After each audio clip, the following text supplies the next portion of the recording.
3개 혹은 31가지 세상에 태어나게 하는 가장 강력한 조건은 바로 가래와 업입니다. 업을 이해하면 윤회가 일어나는 과정을 이해하는 데 큰 도움이 됩니다. 부처님께서는 의도를 업이라고 말씀하셨습니다. 앙구따라 니까야의 꿰뚫는 경에 보면 나는 의도를 업이라고 말한다. 몸과 말과 마음으로 업을 짓는다. 고 나옵니다. 엄밀하게 말하면 업은 선한 마음이나 불선한 마음의 의도라고 할 수 있습니다. 일반적으로 마음을 선불선무기의 세 가지 형태로 나눕니다. 선한 마음과 불선한 마음은 업이 되는 마음이고, 무기의 마음은 업이 되지 않는 마음입니다. 무기의 마음은 다시 두 가지로 나눌 수 있습니다. 하나는 전생업의 과보로 일어나는 과보의 마음, 즉 결과의 마음이고, 다른 하나는 작용만 하는 마음입니다. 과보의 마음은 전생업의 과보로 일어나는 마음이므로 이것이 다시 새로운 업을 만들어내지는 않습니다. 작용만 하는 마음은 말 그대로 작용만 합니다. 이 마음은 거울이 사물을 비추듯 작용만 하므로 업이 되지 않습니다. 작용만 하는 마음의 대표적인 것이 아라한의 마음입니다. 아라한이 되면 행위 하나하나가 아무런 흔적을 남기지 않습니다. 어떤 대상을 만날 때 그 대상에 대해서 단지 작용만 할 뿐입니다. 아라한은 어리석음과 탐욕, 성냄이 완전히 소멸하였기 때문에 새로운 업을 더 짓지 않습니다. 그래서 아라한이 죽으면 다시 태어나지 않는 것입니다. 이처럼 무기의 마음인 과보의 마음과 작용만 하는 마음은 업이 되지 않습니다. 우리가 하는 행위에서 실제로 업이 되는 마음은 선한 마음과 불선한 마음입니다. 불교에서 선한 마음은 진정한 행복인 열반을 이루는데 유익한 마음을 말하고, 불선한 마음, 즉 악한 마음은 진정한 행복인 열반에 이르는데 해로운 마음을 말합니다. 선한 마음이나 불선한 마음은 다른 마음에 비해서 힘이 강합니다.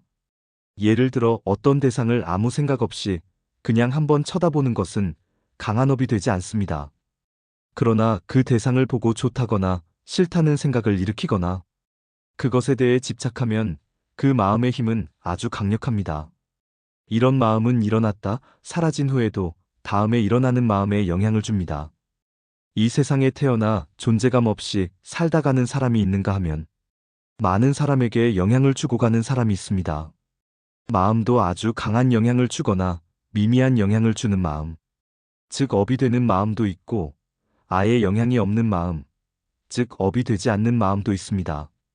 삶을 살아가는데 어떤 것이 선인지, 어떤 것이 불선인지 알지 못하면 가치 판단 기준이 없어집니다.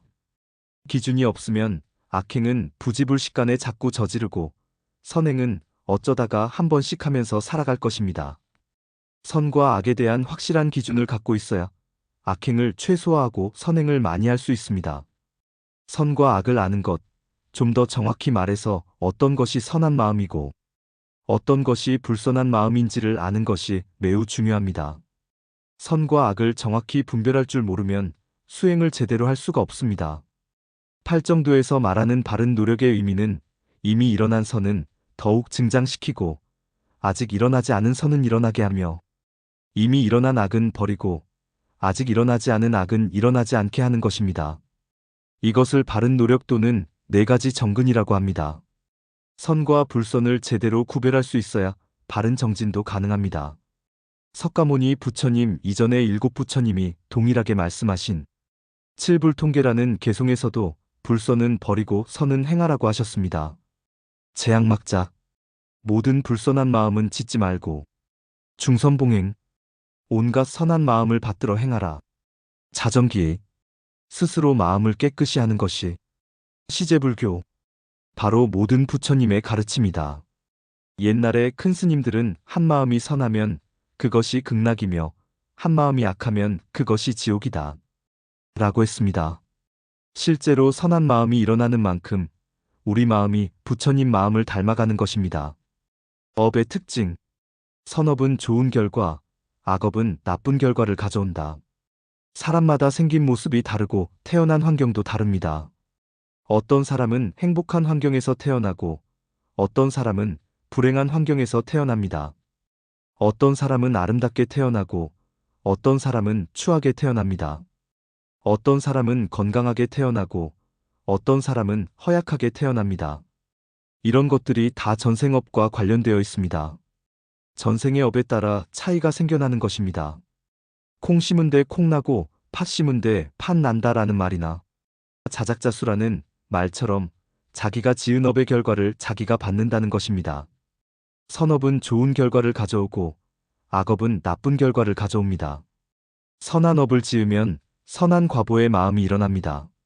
선한 과보의 마음은 그 시대에 보통 사람들이 원하는 것을 대상으로 일어납니다.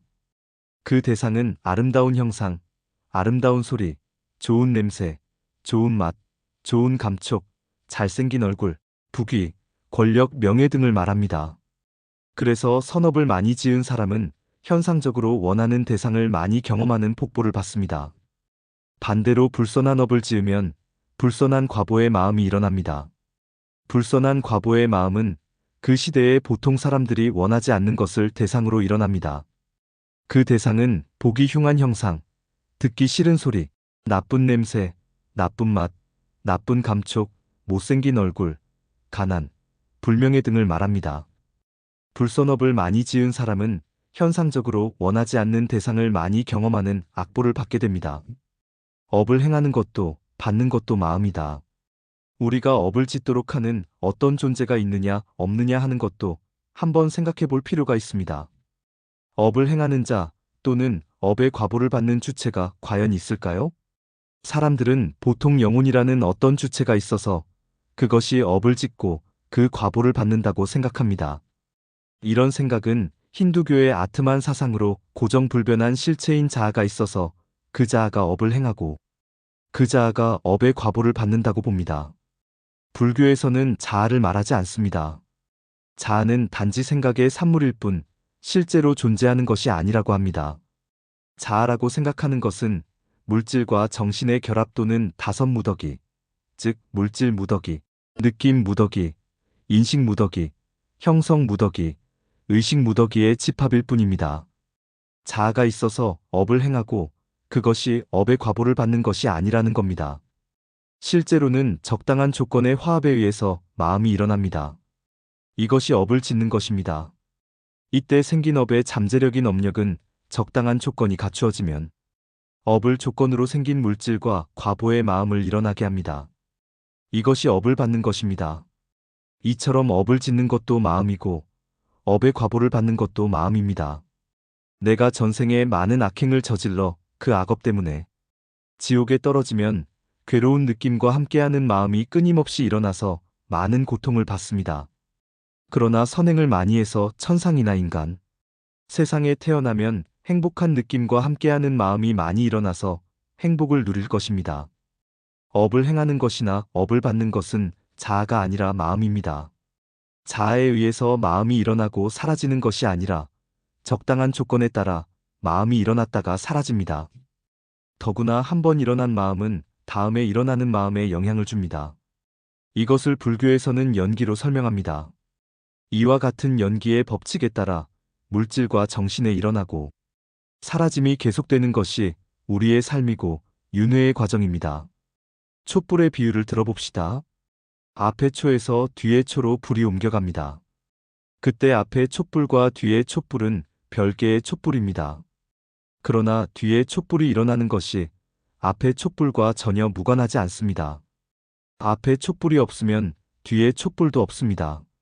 앞에 촛불이 조건이 되어 뒤에 촛불이 밝혀진 것처럼 서로 연관성은 가지고 있지만 동일한 것은 아니라는 뜻입니다.